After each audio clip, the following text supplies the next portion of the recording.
आइए आज हम लोग स्टडी करेंगे दो समांतर विद्युत धाराओं के बीच बल,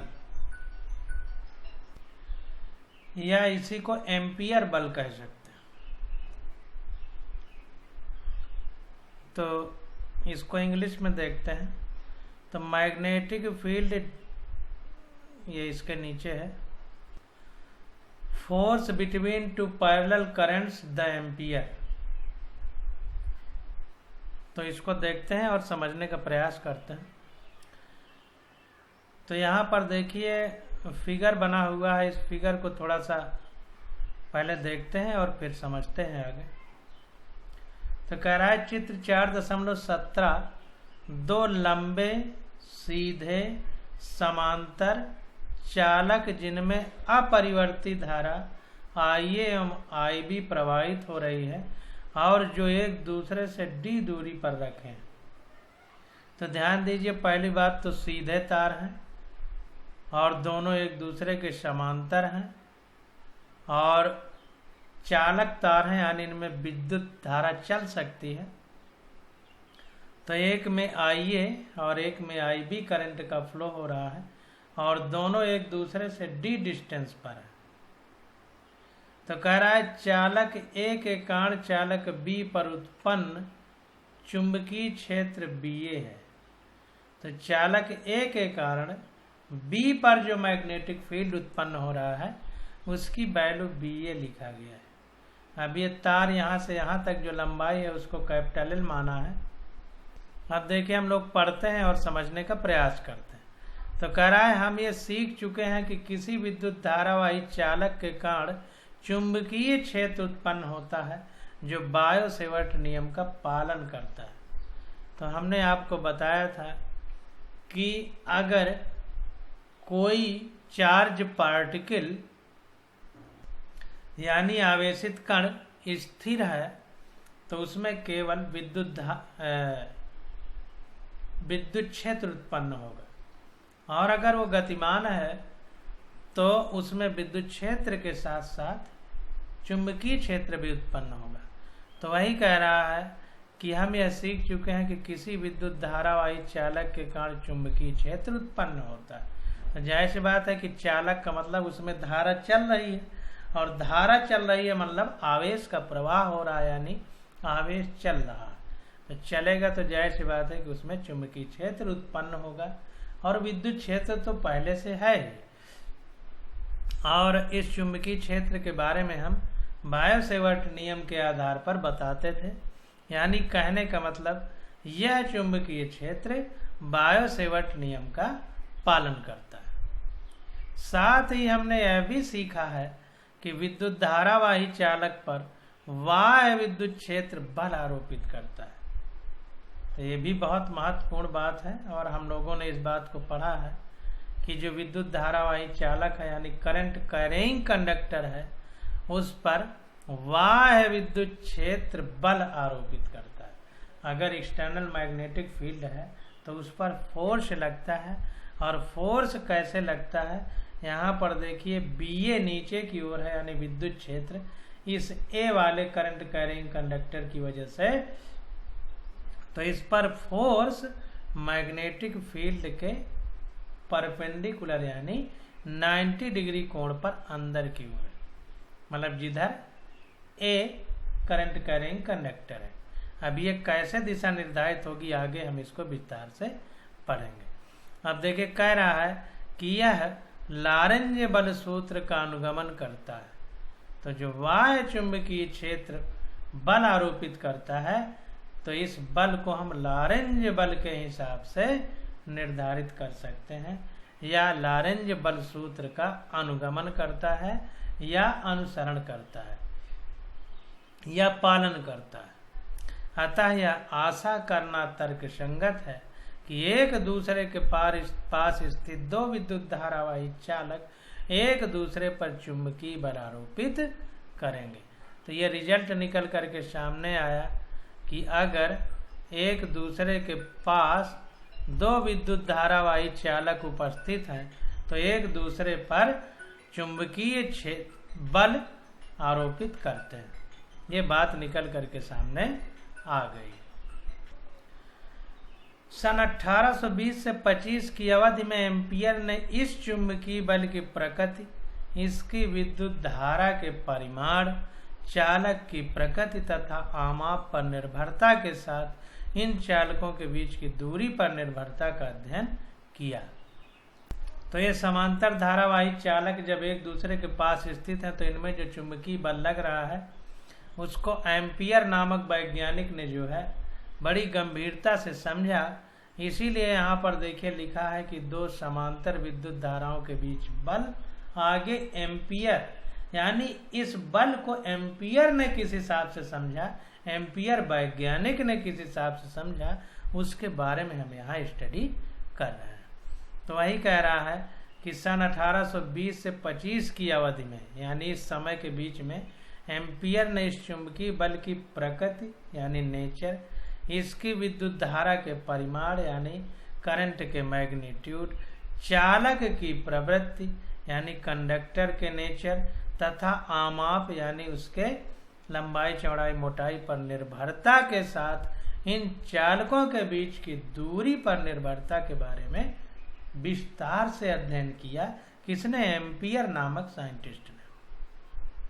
इस अनुभाग में हम दो समांतर विद्युत धारावाही चालकों के सरल उदाहरण पर ही चर्चा करेंगे जो कदाचित एम्पियर के श्रम साध्य कार्यों के प्रति आभार प्रकट करने में हमारी सहायता करेंगे।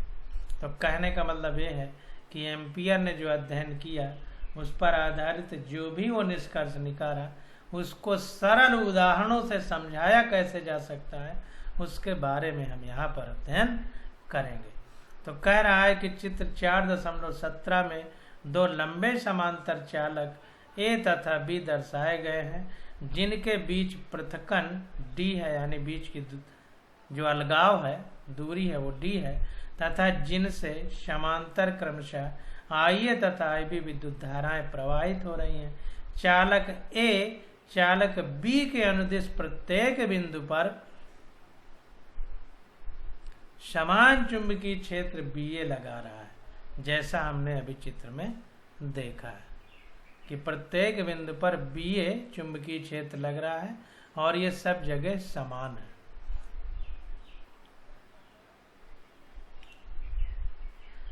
तब दक्षिण हस्त नियम के अनुसार, तब दाहिने हाथ के नियम के अनुसार इस चुंबकीय क्षेत्र की दिशा अधोमुखी जब चालक क्षैतिजता रखे हैं है।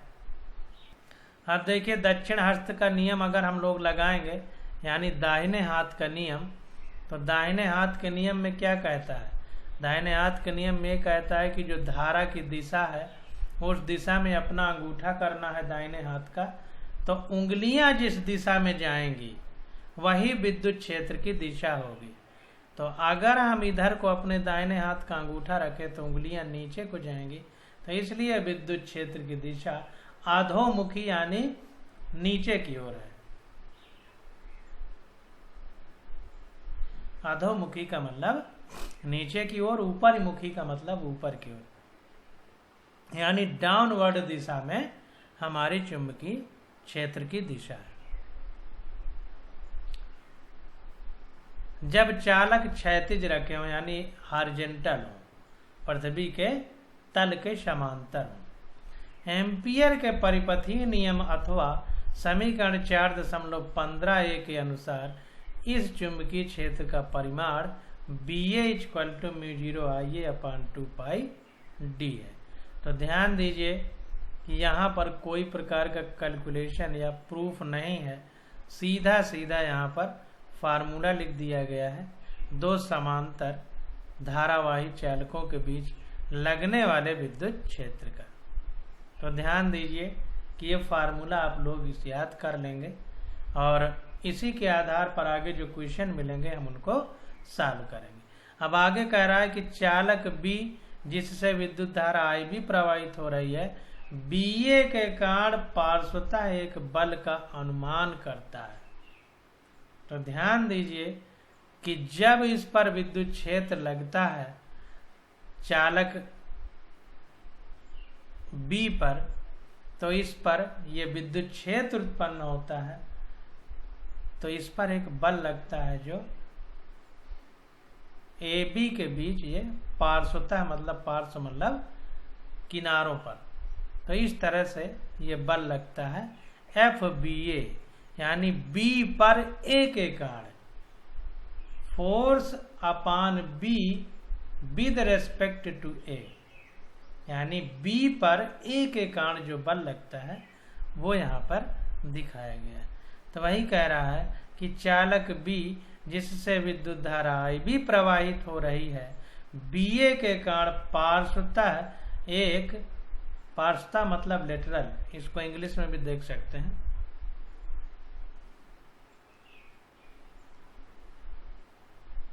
साइडवेज, पार्श्वता का मतलब साइडवेज फोर्स लगता है, मतलब उनकी साइडों पे यानी किनारों पे।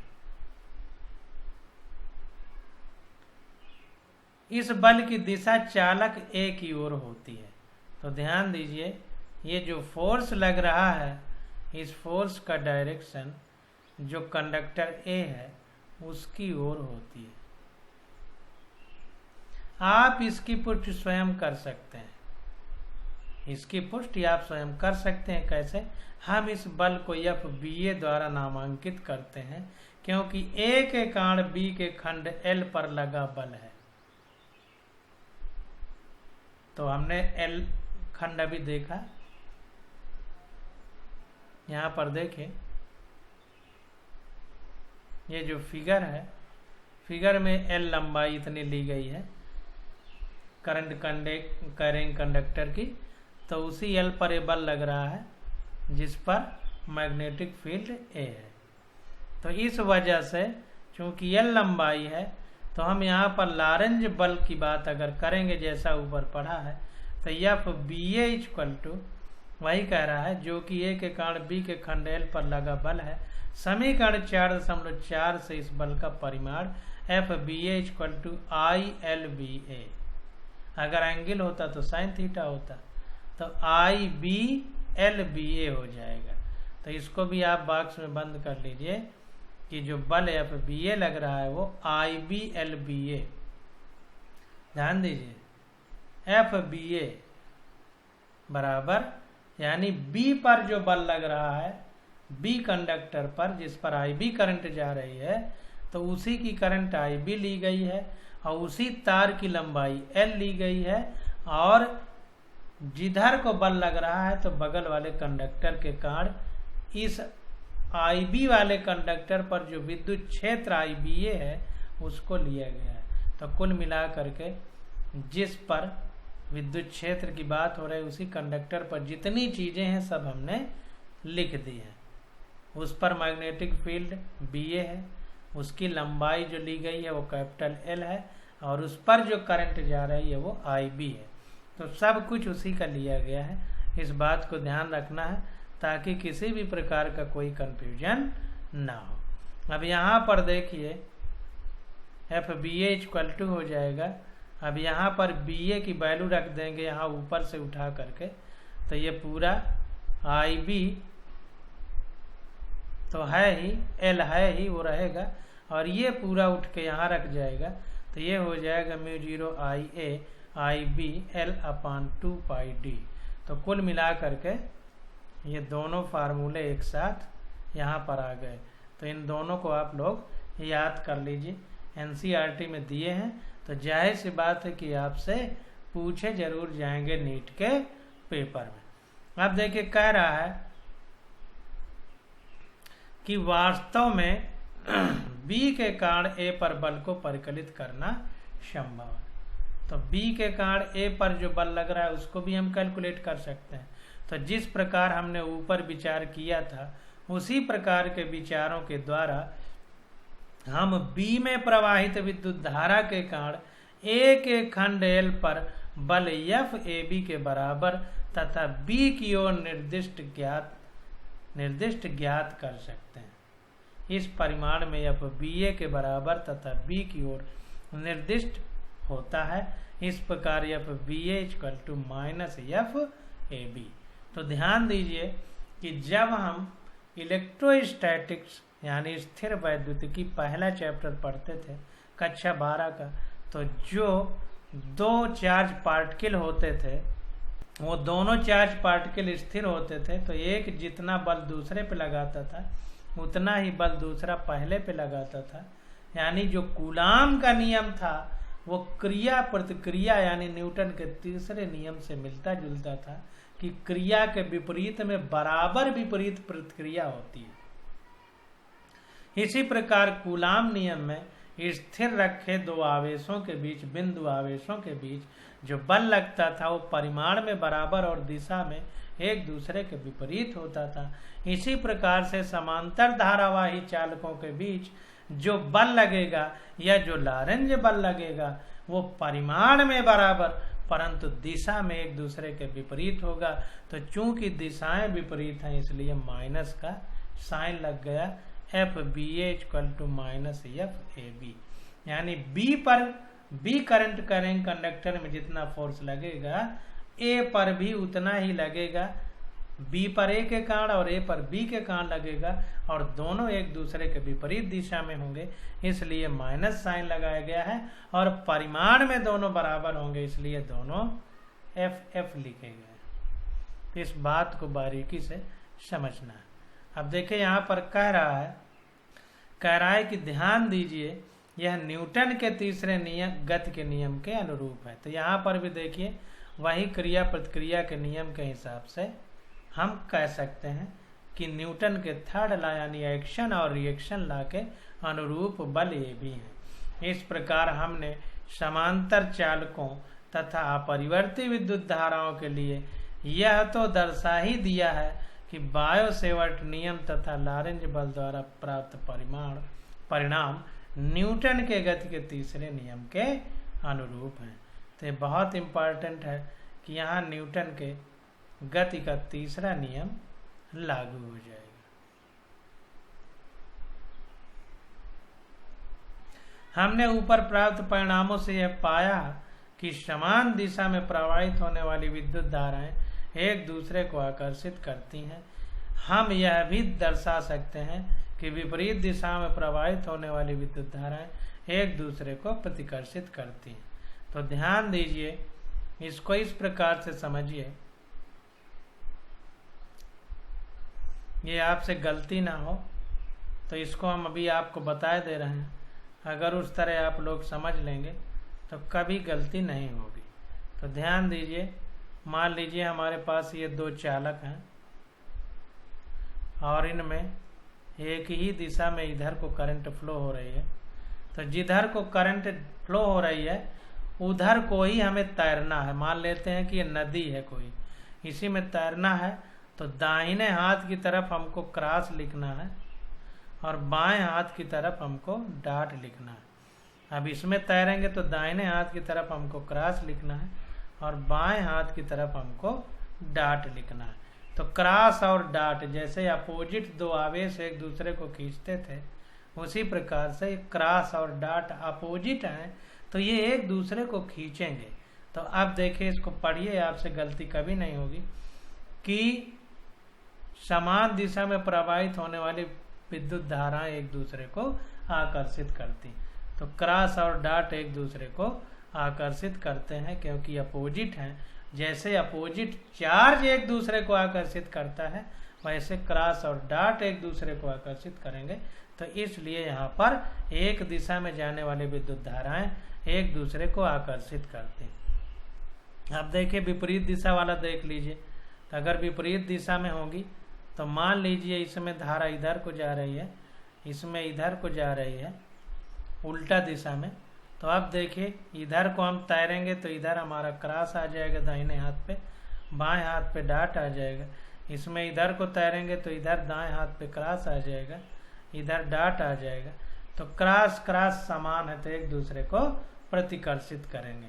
तो जाहिर सी बात है कि विपरीत धाराओं में प्रवाहित होने वाली विद्युत धाराएं, विपरीत दिशाओं में प्रवाहित होने वाली विद्युत धाराएं एक दूसरे को प्रतिकर्षित करती हैं।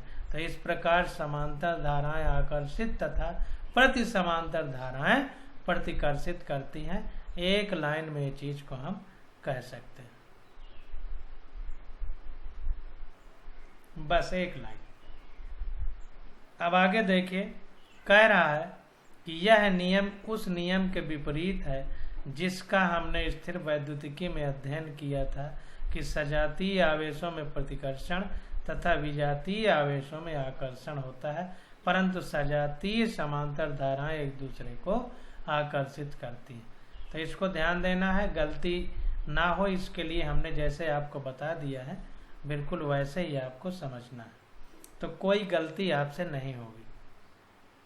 अब कह रहा है मान लीजिए FBA तथा मान लीजिए मैग्नीट्यूड ऑफ FBA यानी जो फोर्स लग रहा है उसका मैग्नीट्यूड परिमाण, जब पतले से लिखा जाए तो परिमाण होता है, जब मोटे से लिखा जाए तो सदिश होता है। बल FBA यानी सदिश, अब इसमें देखिए यहाँ परिमाण केवल, यहाँ पर दिशा भी है, कि प्रति एकांक लंबाई पर आरोपित बल के परिमाण को निरूपित करता है।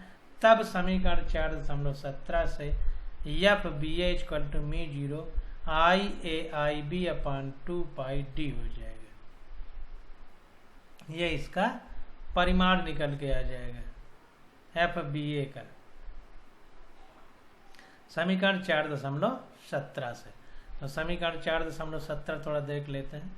ये इससे μ0 IAIB/2πd, ये L लंबाई नहीं ली जाएगी तो ये IAIB/2πd हो जाएगा, परिमाण केवल निकल करके आ जाएगा।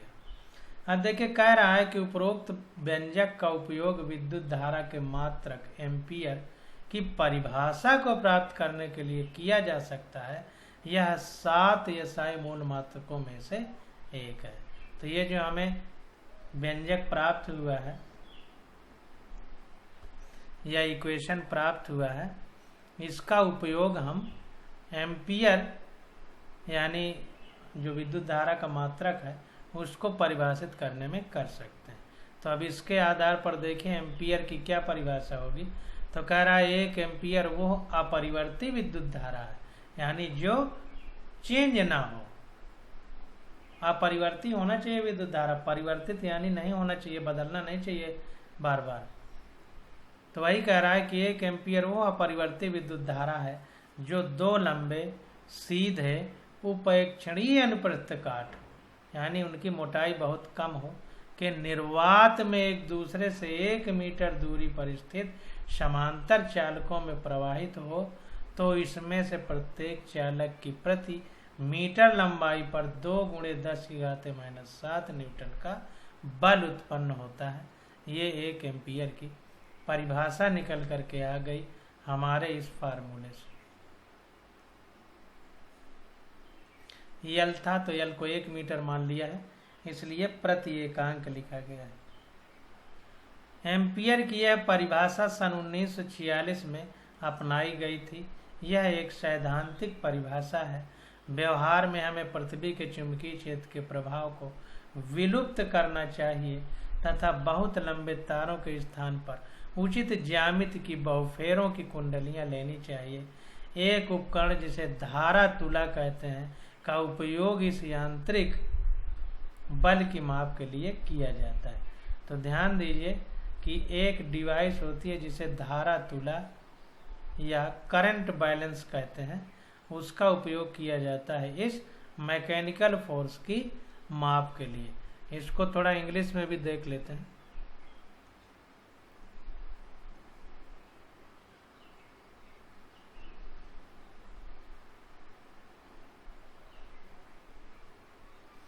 देखिए कह रहा है current balance is use to measure, यानी धारा तुला यानी करंट बैलेंस का यूज किया जाता है। जैसे तराजू वैसे समझ लीजिए, तुला ये भी है। अब देखिए आगे कह रहा है कि आवेश के SI मात्रक अर्थात कूलाम को अब हम एम्पियर के पदों में परिभाषित कर सकते हैं। तो अब जो आवेश का मात्रक SI मात्रक कूलाम है उसको एम्पियर के पदों में इस परिभाषा के बाद हम परिभाषित कर सकते हैं। जब किसी चालक में 1 एम्पियर की अपरिवर्तित धारा प्रवाहित होती है तो उसकी अनुप्रस्थ काट से 1 सेकंड में प्रवाहित आवेश की मात्रा 1 कूलाम होती है। तो इस प्रकार से कूलाम को भी हम परिभाषित कर सकते हैं इसी के आधार पर, जैसे ये हमने निकाला है। तो दो लंबे तार हों, सीधे हों, मोटाई उपेक्षणीय हो, 1 मीटर की लंबाई हो और आपस में समांतर हों, तो अगर 1 मीटर की दूरी पर रखे गए हैं तो उनमें 2 × 10⁻⁷ न्यूटन का बल उत्पन्न होता है अगर 1 एम्पियर की अपरिवर्तित धारा प्रवाहित हो। तो यहाँ से हम 1 एम्पियर की परिभाषा निकाल लिए, यहाँ से 1 कूलाम का मतलब समझ लिए। अब आगे देखिए फार्मूला, एक उदाहरण आ जाता है, इसको समझेंगे तो और स्थिति क्लियर हो जाएगी। देखिए कह रहा है कि किसी निर्धारित स्थान पर पृथ्वी के चुंबकीय क्षेत्र का क्षैतिज घटक 3 × 10⁻⁵ टेस्ला है तथा इस क्षेत्र की दिशा भौगोलिक दक्षिण से भौगोलिक उत्तर की ओर है। तो ध्यान दीजिए कि जो अर्थ का मैग्नेटिक फील्ड है उसके एक हॉरिजॉन्टल कंपोनेंट है जिसकी वैल्यू 3 × 10⁻⁵ टेस्ला है। क्षैतिज यानी हॉरिजॉन्टल, इसका मतलब पृथ्वी की सतह के समांतर। कह रहा है तथा इस क्षेत्र की दिशा भौगोलिक दक्षिण से भौगोलिक उत्तर की ओर है। तो जैसे हम उत्तर, दक्षिण, पूरब, पश्चिम मानते हैं, तो ये जो क्षैतिज चुंबकीय क्षेत्र का घटक है, कंपोनेंट है, इसकी दिशा दक्षिण से उत्तर की ओर है, ये बता रहा है। कह रहा है किसी अत्यधिक लंबे सीधे चालक से 1 एम्पियर की अपरिवर्तित धारा प्रवाहित हो रही है। 1 एम्पियर की करंट किसी सीधे करंट कैरिंग कंडक्टर में फ्लो हो रही। जब यह तार किसी क्षैतिज मेज पर रखा है तथा विद्युत धारा के प्रवाह की दिशाएं पूर्व से पश्चिम की ओर तथा दक्षिण से उत्तर की ओर हैं, तो तार की प्रत्येक एकांक लंबाई पर कितना बल लगेगा, ये हमको बताना है। तो जाहिर सी बात है कि लॉरेंज बल का नियम लगेगा, तो F बराबर ILB होता है, और अगर कोण हो तो ILB sin थीटा हो जाता है, ये हमने पढ़ा है। तो F बराबर ILB sin थीटा हो जाएगा। अब प्रति एकांक लंबाई पर बल, तो F बराबर हमारा F/L हो जाएगा, L इधर आ जाएगा क्योंकि प्रति एकांक लंबाई की बात है, तो L अपान में चला जाएगा, बराबर IB sin थीटा हो जाएगा, IB sin थीटा। अब इसको देखिए, जब विद्युत धारा पूर्व से पश्चिम की ओर प्रवाहित होगी, तो विद्युत धारा पूर्व से पश्चिम की ओर है और चुंबकीय क्षेत्र दक्षिण से उत्तर की ओर है, यानी पूरब, पश्चिम और दक्षिण उत्तर के बीच कोण कितना है, 90 डिग्री है, एक दूसरे के लंबवत होते हैं, तो थीटा की वैल्यू 90 डिग्री हो गई। तो ये हमारा आ गया F बराबर IB sin 90 डिग्री। sin 90 की वैल्यू 1 होती है, इसलिए केवल IB लिख दिया। तो ये आ गया I की वैल्यू 1 एम्पियर है और B हमको दिया है 3 × 10⁻⁵। तो ये आ गया 3 × 10⁻⁵ न्यूटन मीटर, न्यूटन प्रति मीटर फोर्स।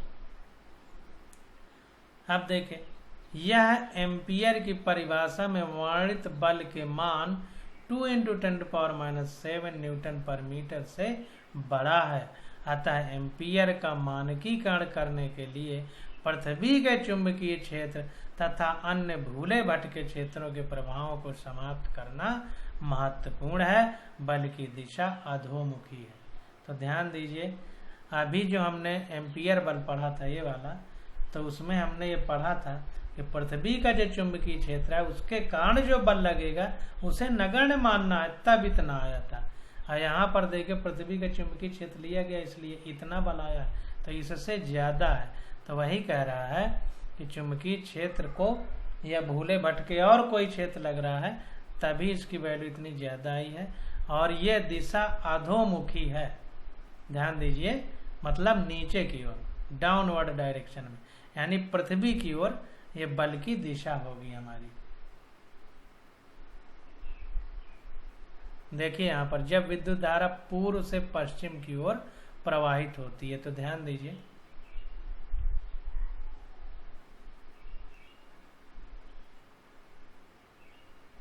ये बिल्कुल उसी तरह हो गया, ये पूर्व हो गया, ये पश्चिम हो गया, अगर ये उत्तर हो गया और ये दक्षिण हो गया, तो उत्तर से दक्षिण की ओर हमारी मैग्नेटिक फील्ड है, इस तरह। यहाँ पर B लिख दीजिए। जब B नीचे की ओर थी तो बल इधर को लग रहा था पार्श्व में दूसरे तार की तरफ, और जब ये बल की दिशा, कुल मिलाकर के आप धारा की दिशा समझिए, खुद ही समझ में आ जाएगा। तो जब विद्युत धारा पूर्व से पश्चिम की ओर प्रवाहित होगी, तो पूर्व से पश्चिम की ओर ये विद्युत धारा प्रवाहित हो रही है, ठीक। तो जिधर विद्युत धारा प्रवाहित हो रही है उधर हमें अंगूठा करना, अंगूठा विद्युत धारा की दिशा देगी, और जिधर उंगलियां, तो उंगलियां हमारी ऐसे मुड़ेंगी नीचे की ओर, तो नीचे की ओर मुड़ेंगी तो उंगलियों की दिशा बल की दिशा होगी, तो इसीलिए फोर्स अधोमुखी दिशा में लग रहा है। तो जाहिर सी बात अधोमुखी दिशा समझ में आ गई।